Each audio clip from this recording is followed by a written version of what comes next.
नमस्कार। श्री श्री आनंद मूर्ति जी द्वारा रचित आनंद वचनामृतम खंड पंचम में स्वाध्याय के रूप में आज का हमारा विषय है मनुष्य का मानसाध्यात्मिक विकास और ब्रह्म साधना।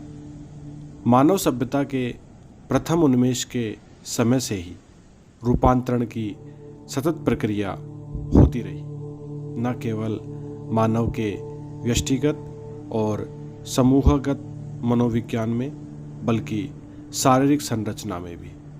तुम लोग अवगत हो कि मनुष्य इस पृथ्वी पर बहुत समय पूर्व नहीं आया।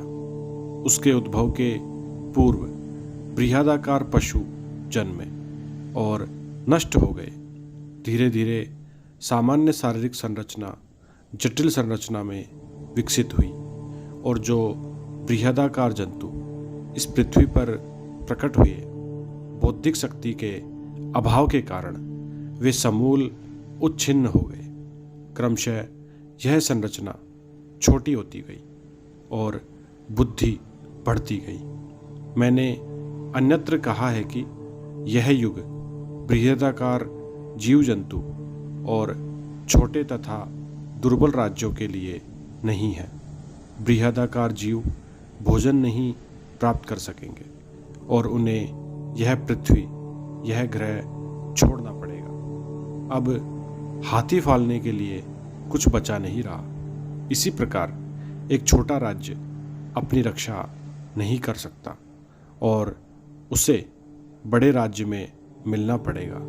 यह निष्कर्ष बड़े जीव जंतुओं के लिए चरितार्थ हो चुका है और सामाजिक जीवन में भी चरितार्थ होगा। मानव प्राणी इस पृथ्वी पर लगभग 1,00,000 वर्ष पूर्व उत्पन्न हुआ। उन दिनों मानव प्राणी आदिम अवस्था में थे।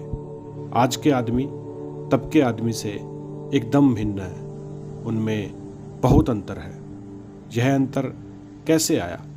संरचना में सतत परिवर्तन होते रहने के कारण यह रूपांतरण संभव हुआ।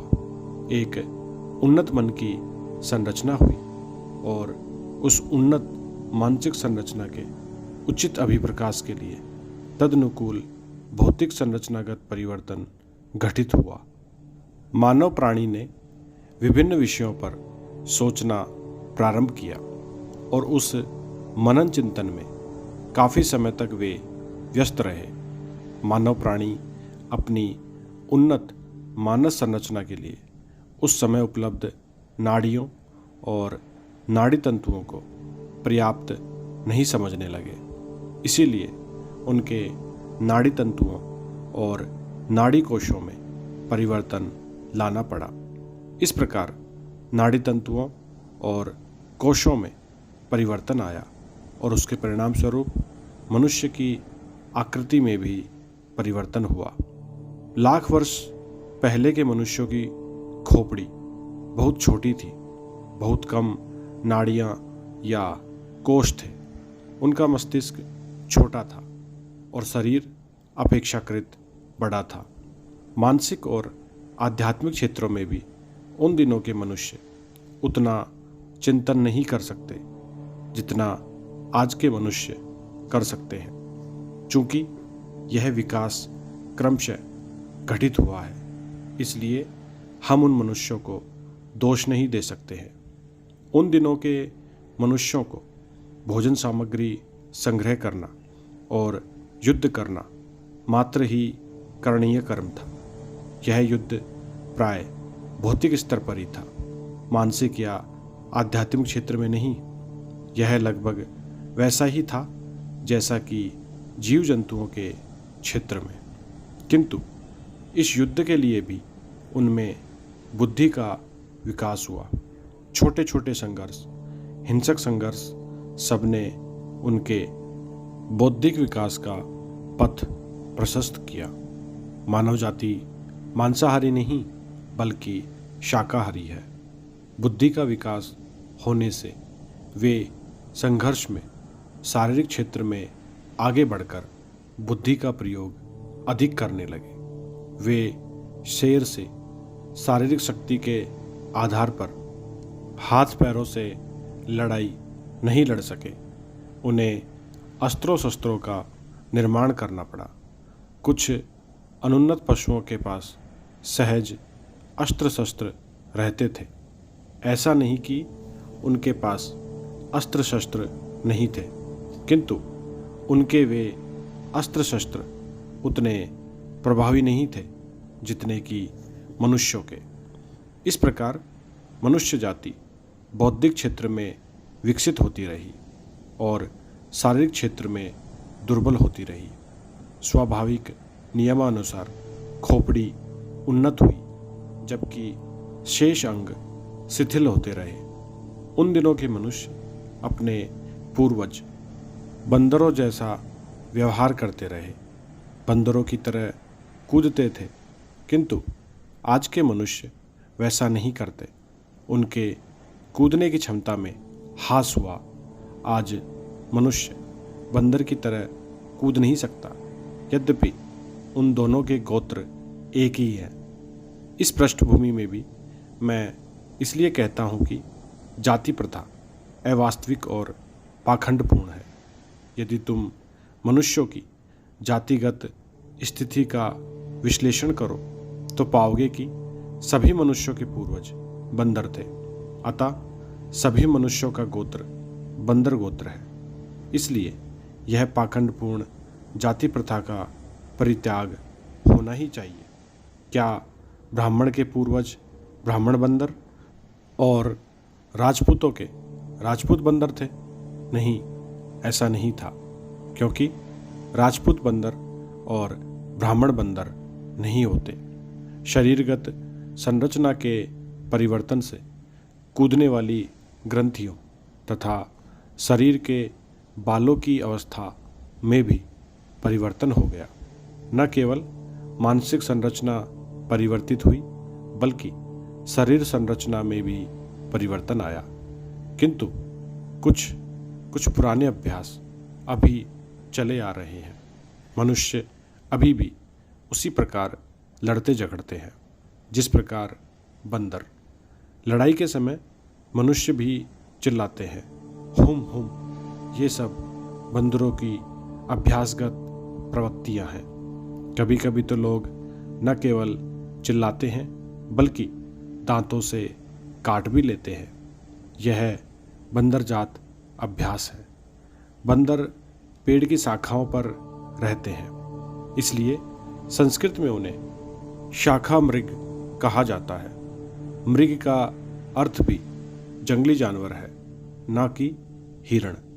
जंगली जानवर जो पेड़ों पर रहता है उसे कहते हैं शाखा मृग। शाखाओं पर स्थिर होकर लड़ने के समय वे शाखाओं को मजबूती से पकड़े रहते हैं, जिससे वे जमीन पर गिर ना पड़े। मनुष्य भी इसी प्रकार लड़ते समय दांत कटकटाया करते हैं, पीसा करते हैं और मुंह बनाते हैं। ये सब बंदर जात के पुराने अभ्यास है। बौद्धिक विकास के साथ साथ मनुष्य बौद्धिक क्षेत्र में अधिक से अधिक गहराई में प्रवेश करने लगे। उन्होंने यह समझना प्रारंभ किया कि शारीरिक शक्ति वास्तव में शक्ति नहीं है। शारीरिक शक्ति मानसिक शक्ति से पराजित हो जाती है। अतः मनुष्यों को अपनी बौद्धिक क्षमता बढ़ानी पड़ी। कहा जाता है, बुद्धिर्यस्य बलम तस्य निर्बुद्धिस्तु कुतो बलम। लोग समझने लगे कि मानव जगत में शारीरिक शक्ति की विजय नहीं होती, होती है बौद्धिक शक्ति की। बड़े बड़े हाथी हैं, उनमें शारीरिक शक्ति अधिक है, लेकिन छोटे महावत उनको अपनी बुद्धि से चलाते फिराते हैं। यह इस संसार में सभी क्षेत्रों में होता है। इस प्रकार जब मनुष्यों ने अंतर जगत में प्रवेश किया तो उन्होंने अनुभव किया कि उनकी अधिक मूल्यवान संपदा अंतर जगत में है और उसे बढ़ाने में है। और जैसे जैसे उनकी मानसिक शक्ति बढ़ी, वे आध्यात्मिकता के संपर्क में आए, मनुष्यों ने आविष्कार किया कि मानसिक शक्ति के पीछे कोई और शक्ति कार्यरत है और वही शक्ति मानसिक शक्ति का स्रोत है। तब ही मनुष्य ने धर्म साधना का आविष्कार किया। इस क्षेत्र में एक और बात हुई। जब मनुष्य भौतिक स्तर में थे, अर्थात जब वे पशुतुल्य ही थे, तो प्रकृति ही उनके लिए सब कुछ थी। वे सूर्योदय देखकर प्रसन्न होते थे। रात में खतरे थे, जंगली जानवरों के आक्रमण आदि का भय रहता था। अतः वे रात्रि की अपेक्षा दिन अधिक पसंद करते थे। इसलिए लोगों ने उषा की पूजा प्रारंभ की, क्योंकि उषा काल के आगमन से कम दिन भर सुरक्षित रहने के लिए आश्वस्त हो जाते थे। इस प्रकार वे प्रकृति की पूजा करने वाले हो गए। शास्त्रों में उस काल का जो भी यत्किंचित वर्णन प्राप्त होता है, तुम पाओगे कि वे लोग प्रकृति पूजा करते थे। यद्यपि वे प्रकृति पूजा करते थे, फिर भी उनके अंदर इतनी बुद्धि नहीं आई थी कि वे यह प्रश्न उठाते कि प्रकृति आई कहाँ से। उनके पास इस विषय पर सोचने की शक्ति नहीं थी। वज्र एक देवता मान लिया गया, बिजली एक देवता बन गई, तूफान एक देवता बन गया। ऐसी सभी चीज़ें उन मनुष्यों के लिए देवता बन गई। बुद्धि चूँकि अनुन्नत थी, इसलिए लोग ऐसी हर चीज़ के आगे समर्पण करते गए। चूँकि प्रकृति की उन चीज़ों से वे संघर्ष नहीं कर पाते थे, इसलिए उन्होंने प्रकृति के प्रति समर्पण का दृष्टिकोण अपनाया। जब मनुष्य उस विकास के दूसरे चरण में आया, उसकी मेधा उन्नत हुई, तो उन्होंने समझा कि जो भी बुद्धि उनमें आई है, उसके पीछे एक आध्यात्मिक शक्ति है, और फिर यह कि वह शक्ति आती है परम पुरुष से। प्रकृति की शक्ति उस शक्ति का अवदमन नहीं कर सकती है। प्रकृति का कार्य अधीनतापूर्ण सहयोग, सबऑर्डिनेटेड कोऑपरेशन का है। सहयोगी सहायता कोऑर्डिनेटेड कोऑपरेशन का नहीं। जब बराबर के दो शक्तिमान साथ साथ सहयोगात्मक रूप में कार्यरत होते हैं, तो हम उसे सहयोगी सहायता कहेंगे। किंतु जब एक सत्ता प्रमुख और दूसरी गौण होती है, तो गौण सत्ता के सहयोग को अधीनतापूर्ण सहयोग कहेंगे। उस अवस्था में मनुष्यों ने समझ लिया कि ब्रह्म ही सब कुछ है और प्रकृति शक्ति ही सा शिवस्य शक्ति ही।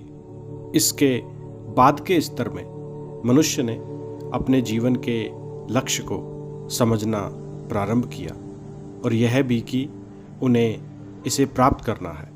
यह विचार मनुष्य के मन में आया कि जब मेरी बुद्धि के स्रोत परम पुरुष है, तो अवश्य ही उनमें मुझसे अधिक बुद्धि होगी। अतः मुझे उनके विषय में सोचना होगा। उनकी भावना लेने से मेरी बुद्धि भी बढ़ेगी। इस विचार ने मानव की मानसिक अग्रगति में सहायता दी। तब परमात्मा मानव की भाव साधना के लक्ष्य बन गए। जैसे जैसे मनुष्य पशुता से दूर होता गया, उसके मन में परमात्मा उमड़ने घुमड़ने लगे। क्रमशः आदि मानव मानवता की ओर अग्रसर हुआ और परमात्मा की भावना लेने लगा। उन्होंने यह भी अनुभव किया कि प्रकृति पूजा श्रेष्ठकर नहीं है, क्योंकि मन ही साधना का माध्यम है। उन्होंने यह भी समझा कि वे यदि मूर्ति पूजा करेंगे तो वे स्वयं मृत्तिका बन जाएंगे। मनुष्य जिसका चिंतन करते हैं, भाव लेते हैं, वैसा ही बन जाते हैं। उन्हें कष्टों से तात्कालिक मुक्ति मिल भी जाए, किंतु शाश्वत मुक्ति मोक्ष तो मिल नहीं सकता है। अन्य साधनाओं से जो अवस्था प्राप्त होगी उसमें पृथ्वी तत्व लुप्त रह सकता है, जल तत्व लुप्त हो सकता है, किंतु अग्नि तत्व, वायु तत्व और आकाश तत्व रह ही जाएंगे। तथाकथित स्वर्ग में ऐसा ही होता है और अर्जित संस्कारों के क्षीण होने पर उन्हें पुनः जन्म लेना पड़ेगा। साधना के साथ जिनको धनेषणा रहती है उनको एक विशेष देवयोनि प्राप्त होती है जिसे यक्ष कहा जाता है। देवयोनियाँ 7 प्रकार की होती हैं। यक्ष की देह प्रकाश देह होती है, जिन्हें शक्ति प्राप्त करने की ऐषणा होती है और सदा शक्ति प्राप्त करने की इच्छा करते रहते हैं। वे रक्ष होते हैं। मान लो कोई व्यक्ति है जो बूढ़े हो गए हैं, किंतु तब भी शक्ति की आकांक्षा से ग्रस्त हैं। सोचते रहते हैं कि उन्हें यह बनना है, वह बनना है, उनको राजनीति में यह पद चाहिए, यह प्रतिष्ठा चाहिए। तो मृत्यु के उपरांत वह व्यक्ति क्या बनेंगे? वे बनेंगे रक्ष अर्थात राक्षस, जो सुंदर बनना चाहते हैं, जो सुंदर दिखना चाहते हैं, मृत्यु के उपरांत किन्नर बनते हैं। किम नर अस्ति इत्यर्थे किन्नर, जो अधिकाधिक गुण पाना चाहते हैं और चाहते हैं कि लोग उन्हें गुणी कहें, वे भी लोभी हैं, क्योंकि लोभ केवल धन का ही नहीं होता।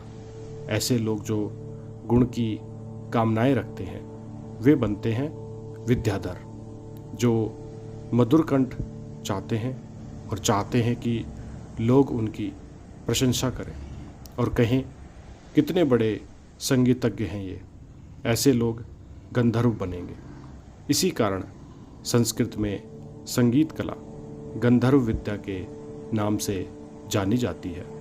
जो परमात्मा की भक्ति करते हैं, उनका यशोगान करते हैं, वे इन श्रेणियों में नहीं आते, क्योंकि वे स्वयं के लिए कुछ भी नहीं चाहते। इस प्रकार अस्तित्व में आई हैं ये विभिन्न देवयोनियाँ, जो प्रकृति की पूजा करते हैं अथवा स्थूल पदार्थों की पूजा करते हैं। ईंट, काठ, पत्थर, धातु आदि पूजते हैं। वे मृत्यु के बाद क्या बनेंगे? वे स्थूल पदार्थ बन जाएंगे। उनकी स्थिति यक्ष, रक्ष, किन्नर आदि से भी निम्नतर हो जाती है। वे पत्थर या धातु के रूप में रह जाएंगे। क्रमशः पानी और हवा के प्रभाव से उस पत्थर में क्षरण होगा और वह मिट्टी में रूपांतरित होगा, और ऐसा रूपांतरण होते होते वे लाखों लाख वर्षों में मानव शरीर प्राप्त करेंगे। इस कारण प्रकृति पूजा बहुत खतरनाक है। देव योनियों में सिद्ध सर्वश्रेष्ठ श्रेणी है। सिद्ध वे होते हैं जो ध्यान भजन करते हैं, किंतु इस इच्छा से कि वे उच्च श्रेणी के साधक कहलाएं। मैं चाहता हूँ कि मैं कुछ सिद्धियों का प्रदर्शन करूँ, मिट्टी को सोने में, बालू को रसगुल्ले में परिवर्तित कर सकूं। ऐसा चाहते हैं। उनके मन में रहस्य शक्ति की कामना रहती है। ये लोग अच्छे भले लोग हैं, वे बुरे लोग नहीं हैं।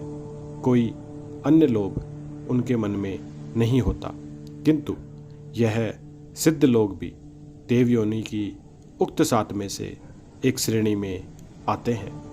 यह सिद्ध भी संस्कार का क्षय होने पर साधना करके विकास करेंगे। सिद्धों का काम होता है साधकों को साधना में सहायता देना। किसी किसी समय तुम जब अकेले बैठे होंगे, तुम इन्हें एक ज्योति शरीर में देख सकते हो, एक प्रकाश के रूप में देख सकते हो।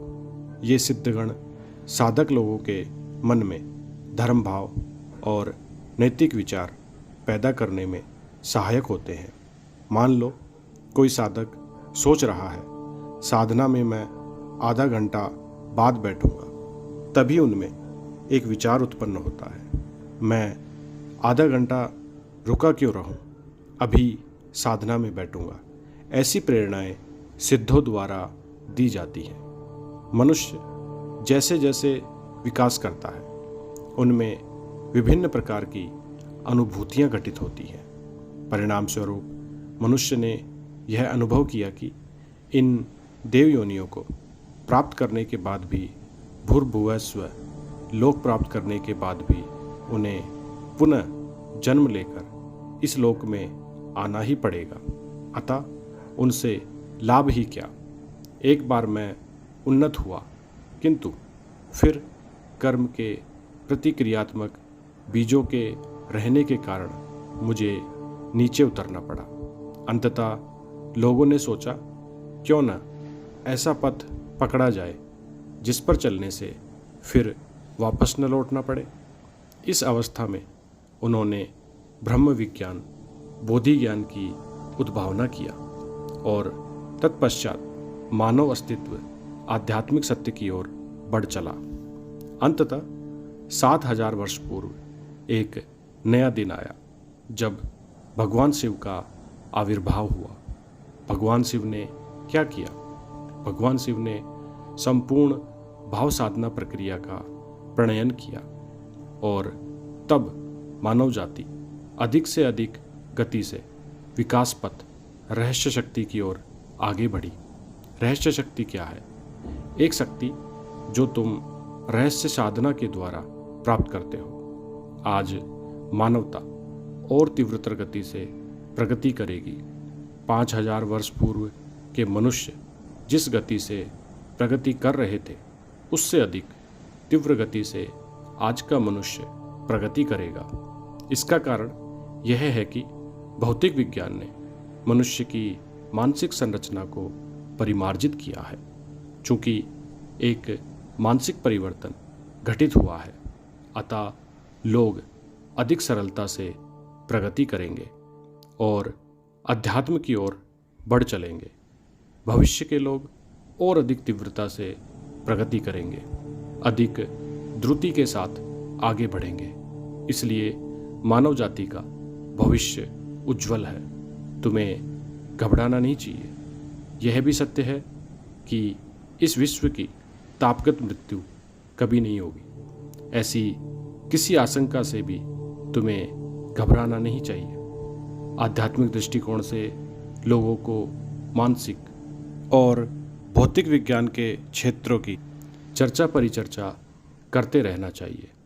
अधिक उन्नत भौतिक विज्ञान के परिणाम स्वरूप शारीरिक संरचनागत परिवर्तन होगा और इस शारीरिक संरचना परिवर्तन के परिणाम स्वरूप आध्यात्मिक साधना में और द्रुत प्रगति होगी। अतः तुम्हें भौतिक विज्ञान को प्रोत्साहित करना चाहिए, हतोत्साहित नहीं करना चाहिए। मुंबई 27 नवंबर 1978। धन्यवाद। बाबा नाम केवलम।